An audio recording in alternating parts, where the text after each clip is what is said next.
بسم اللہ الرحمن الرحیم۔ آج انشاءاللہ العزیز آسمانی کتابوں سے متعلق جو ضروری باتیں تھیں جو پچھلی ویڈیو میں نے عرض کیا تھا اس کے اوپر گفتگو ہوگی۔ پھر اس کے بعد نبیوں کے جو احوال قرآن کریم میں ذکر کیے گئے ہیں اس کے اوپر بھی ایک نظر ڈالیں گے۔ آئیے اپنی گفتگو کی طرف چلتے ہیں کہ چند باتیں جو ہیں آسمانی کتابوں کے متعلق ہمارے لیے جاننا ضروری ہے۔ ان چند میں سے ایک آپ لوگوں کے سامنے عرض کرتا ہوں۔ میری کوشش ہے کہ 3-4 بیان کی جائیں تاکہ آپ لوگوں کو سمجھ آ جائے۔ نمبر 1، تمام آسمانی کتابوں میں سب سے افضل قرآن مجید ہے، اور یہاں افضل ہونے کا مطلب یہ ہے کہ ہمارے لیے اس میں ثواب زائد ہے، ورنہ اللہ تعالیٰ ایک، اس کا کلام ایک، اس میں زیادہ فضیلت والے اور کم فضیلت والے کی گنجائش نہیں ہے۔ یہ ایک بات ہے۔ اور دوسری بات سماعت فرمائیں، سب آسمانی کتابیں اور صحیفے حق اور سب کلام الہی ہیں۔ ان میں جو کچھ ارشاد ہوا سب پر ایمان لانا ضروری ہے۔ البتہ ایک اہم بات ذہن نشین رہے کہ اگلی کتابوں کی حفاظت اللہ تعالیٰ نے امت کے سپرد کی تھی، ان سے ان کی حفاظت نہ ہو سکی، اور کلام الہی جیسا اترا تھا ان کے ہاتھوں میں ویسا باقی نہ رہا، بلکہ ان کے شریروں نے تو یہ کیا کہ ان میں تحریفیں کر دی، یعنی اپنی خواہش کے مطابق کمی بیشی کر دی۔ لہٰذا جب ان کتابوں کی کوئی بات ہمارے سامنے پیش ہو اور وہ ہماری کتاب قرآن کریم کے مطابق ہے تو ہم اس کی تصدیق کریں گے، اور اگر مخالف ہے تو یقین جانیں گے کہ یہ ان کی تعریفات سے ہے، اور اگر موافقت مخالفت کچھ معلوم نہیں تو حکم ہے کہ ہم اس بات کی نہ تصدیق کریں نہ انکار کریں، بلکہ یوں کہیں گے اللہ تعالیٰ، اس کے فرشتوں، اس کی کتابوں اور اس کے رسولوں پر ہمارا ایمان ہے۔ نمبر 3، تیسری بات سماعت فرمائیں، دین اسلام چونکہ روز قیامت تک باقی رہنے والا دین ہے، اس لیے قرآن پاک کی حفاظت کی ذمہ داری مخلوق کو نہ دی گئی، بلکہ رب کائنات نے خود ہی اس کی حفاظت کا ذمہ لیا۔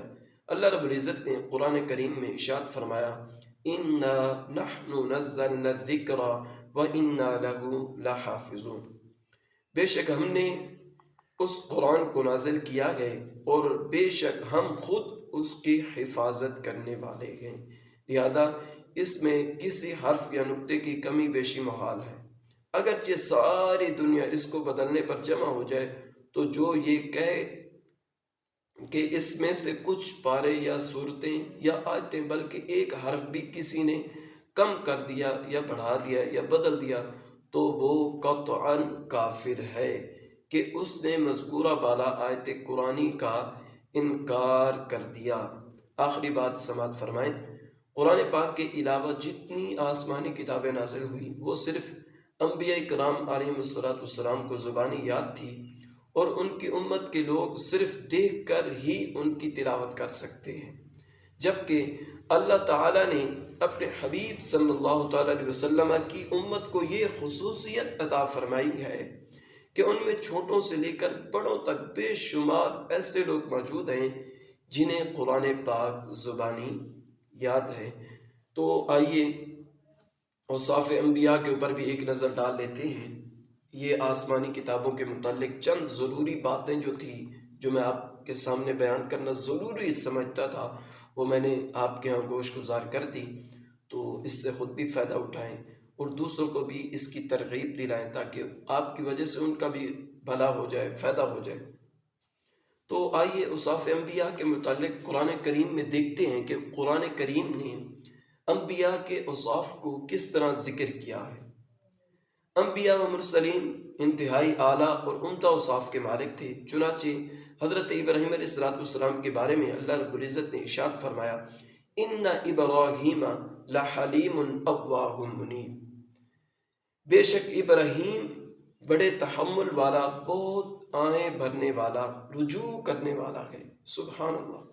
حضرت اسماعیل علیہ السلام کے بارے میں اللہ رب العزت نے ارشاد فرمایا، وَاذْكُرْ فِي الْكِتَابِ إِسْمَاعِيلَ إِنَّهُ كَانَ صَادِقَ الْوَعْدِ وَكَانَ رَسُولًا نَبِيًّا وَكَانَ يَأْمُرُ أَهْلَهُ بِالصَّلَاةِ وَالزَّكَاةِ وَكَانَ عِندَ رَبِّهِ مَرْضِيًّا۔ ترجمہ سماعت فرمائیں، اور کتاب میں اسماعیل کو یاد کرو، بے شک وہ وعدے کا سچا تھا اور غیب کی خبریں دینے والا رسول تھا، اور وہ اپنے گھر والوں کو نماز اور زکوٰۃ کا حکم دیتا تھا، اور وہ اپنے رب کے ہاں بڑا پسندیدہ بندہ تھا۔ سبحان اللہ۔ حضرت عیسیٰ علیہ السلام کے بارے میں اللہ رب العزت نے ارشاد فرمایا، قال انی عبد اللہ آتانی الکتاب وجعلنی نبیا وجعلنی مبارکا اینما کنت واوصانی بالصلاة والزکاة ما دمت حیا وبرا بوالدتی ولم یجعلنی جبارا شقیا۔ ترجمہ: بچے نے فرمایا، بے شک میں اللہ کا بندہ ہوں، اس نے مجھے کتاب دی ہے اور مجھے نبی بنایا ہے، اور اس نے مجھے مبارک بنایا ہے خواہ میں کہیں بھی ہوں، اور اس نے مجھے نماز اور زکوٰۃ کی تاکید فرمائی ہے جب تک میں زندہ رہوں، اور مجھے اپنی ماں سے اچھا سلوک کرنے والا بنایا، اور مجھے متکبر بد نصیب نہ بنایا۔ سبحان اللہ۔ اپنے حبیب صلی اللہ تعالیٰ علیہ وسلم کے بارے میں اللہ رب العزت نے ارشاد فرمایا، فَبِمَا رَحْمَةٍ مِّنَ اللَّهِ لِنْتَ لَهُمْ وَلَوْ كُنْتَ فَظًّا غَلِيظَ الْقَلْبِ لَانفَضُّوا مِنْ حَوْلِكَ فَاعْفُ عَنْهُمْ وَاسْتَغْفِرْ لَهُمْ وَشَاوِرْهُمْ فِي الْأَمْرِ فَإِذَا عَزَمْتَ فَتَوَكَّلْ عَلَى اللَّهِ إِنَّ اللَّهَ يُحِبُّ الْمُتَوَكِّلِينَ۔ ترجمہ سماعت فرمائیں۔ تو اے حبیب، اللہ کی کتنی بڑی مہربانی ہے کہ آپ ان کے لیے نرم دل ہیں، اور اگر آپ ترش مزاج سخت دل ہوتے تو یہ لوگ ضرور آپ کے پاس سے بھاگ جاتے۔ تو آپ ان کو معاف فرماتے رہو اور ان کی مغفرت کی دعا کرتے رہو، اور کاموں میں ان سے مشورہ لیتے رہو۔ پھر جب کسی بات کا پختہ ارادہ کر لو تو اللہ پر بھروسہ کرو، بے شک اللہ توکل کرنے والوں سے محبت فرماتا ہے۔ ایک اور آیت کریمہ میں اللہ رب العزت نے ارشاد فرمایا، لَقَدْ مَنَّ اللَّهُ عَلَى الْمُؤْمِنِينَ إِذْ بَعَثَ فِيهِمْ رَسُولًا مِّنْ أَنفُسِهِمْ يَتْلُو عَلَيْهِمْ آيَاتِهِ وَيُزَكِّيهِمْ وَيُعَلِّمُهُمُ الْكِتَابَ وَالْحِكْمَةَ وَإِنْ كَانُوا مِنْ قَبْلُ لَفِي ضَلَالٍ مُبِينٍ۔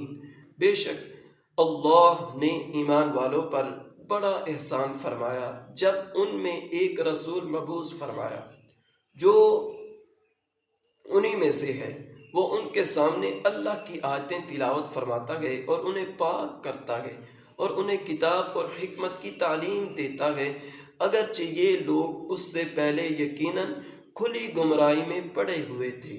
سبحان اللہ۔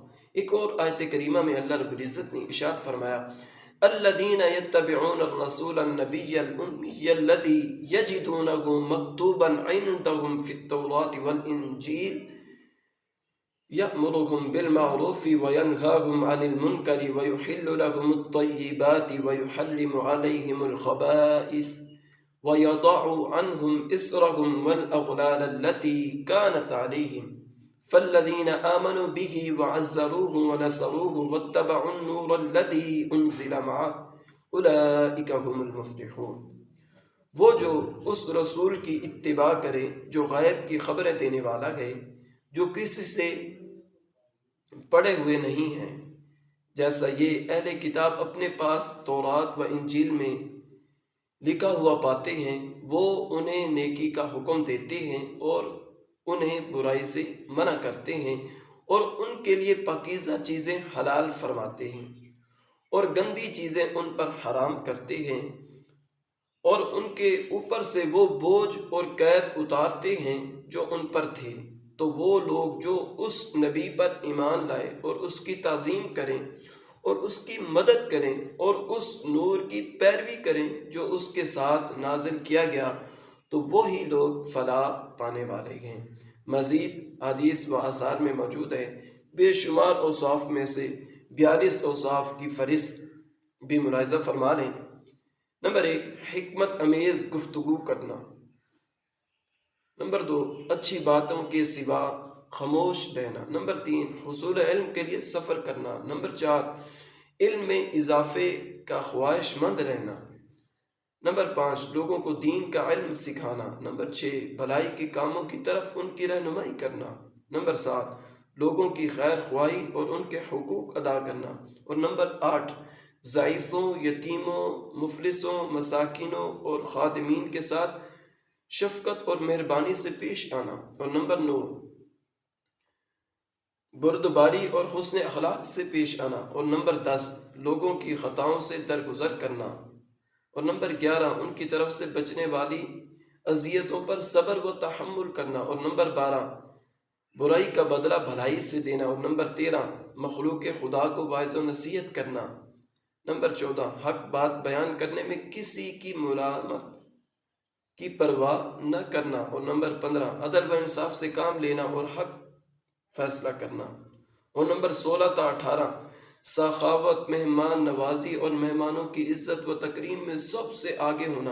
اور نمبر 19، والدین کے ساتھ حسن سلوک کرنا۔ اور نمبر 20، ان کے ساتھ تعظیم و ادب سے پیش آنا۔ اور نمبر 21، ان کے لیے دعائیں کرنا۔ اور نمبر 22، بھائیوں اور دیگر رشتہ داروں سے وقت ملاقات مصافحہ معانقہ کرنا اور خندہ پیشانی سے پیش آنا۔ اور نمبر 23، خود کو اللہ تعالیٰ کا محتاج بندہ ماننا۔ اور نمبر 24، اس کی تقدیر اور رضا پر راضی رہنا۔ اور نمبر 25، اپنے تمام معاملات میں اسی پر بھروسہ رکھنا۔ اور نمبر 26، رحمت الہی کی امید اور خوف خدا کے درمیان رہنا۔ اور نمبر 27، نارے جہنم سے یقینی آزادی کا پروانہ ملنے کے باوجود جہنم سے خدا کی پناہ مانگتے رہنا۔ اور نمبر 28، تذکرہ جہنم کے وقت اشک بار ہو جانا۔ اور نمبر 29، گناہوں سے معصوم ہونے کے باوجود بارگاہ غفار میں توبہ و استغفار کرنا۔ نمبر 30، اپنی رات قیام نماز اور ذکر و اذکار میں گزارنا۔ اور نمبر 31، روزے رکھنا۔ اور نمبر 32، مسجد حرام و دیگر مساجد میں اعتکاف کرنا۔ اور نمبر 33 اور 34، خانہ کعبہ کا حج کرنا اور قربانی کرنا۔ اور نمبر 35، کلام الہی کی تلاوت ان کی مقدس زبانوں سے جاری رہنا۔ نمبر 36، نیک کاموں میں جلدی کرنا۔ اور نمبر 37، بارگاہ الہی میں دعائیں کرنا۔ نمبر 38، قبولیت کی دعا کے اوقات، مقامات اور ادب دعا کا خیال رکھنا۔ اور نمبر 39، دعا میں مختصر اور جامع الفاظ ذکر کرنا۔ اور نمبر 40 اور 41، دوران دعا اپنی عاجزی و انکساری کا اظہار کرنا اور تقاضائے حلال کے مطابق اپنے نیک اعمال کا وسیلہ پیش کرنا۔ اور نمبر 42، وقت وصال اپنی اولاد کو دین پر قائم رہنے کی وصیت کرنا۔ سبحان اللہ، یہ آپ لوگوں نے اوصاف انبیاء قرآن کے حوالہ سے اور چند اوصاف جو میں نے ڈیٹیل کے ساتھ آپ لوگوں کے سامنے بیان کی کہ یہ انبیاء کے اوصاف ہیں، ان کو اپنی زندگی کے اندر شامل کریں تاکہ آپ کی دنیا بھی اچھی ہو، قبر بھی اچھی ہو، آخرت بھی اچھی ہو اور آپ جنت میں جائیں اور جنت میں آپ کو داخلہ نصیب ہو۔ تو خدا را خود بھی سنیں اور دوسروں کو بھی اس کی ترغیب دلائیں۔ اللہ رب العزت کی بارگاہ میں دعا ہے کہ مولا کریم میرا پڑھنا اور آپ کا سننا اپنی بلند و بارگاہ میں شرف قبولیت عطا فرمائے۔ کل سے انشاءاللہ العزیز فضائل انبیاء کے جو فضائل قرآن کریم میں بیان کیے گئے ہیں، ان کے جو درجات ہیں کہ پہلے کن کا درجہ ہے، بعد میں کن کا، یہ پہلی ویڈیو میں نے بیان کیا ہے۔ تو انشاءاللہ کل بھی اسی ٹاپک کے اوپر قرآن کے حوالہ سے ہماری گفتگو ہوگی، قرآن و حدیث کے حوالہ سے۔ اللہ رب العزت ہم سب کا حامی و ناصر ہو۔ وما علینا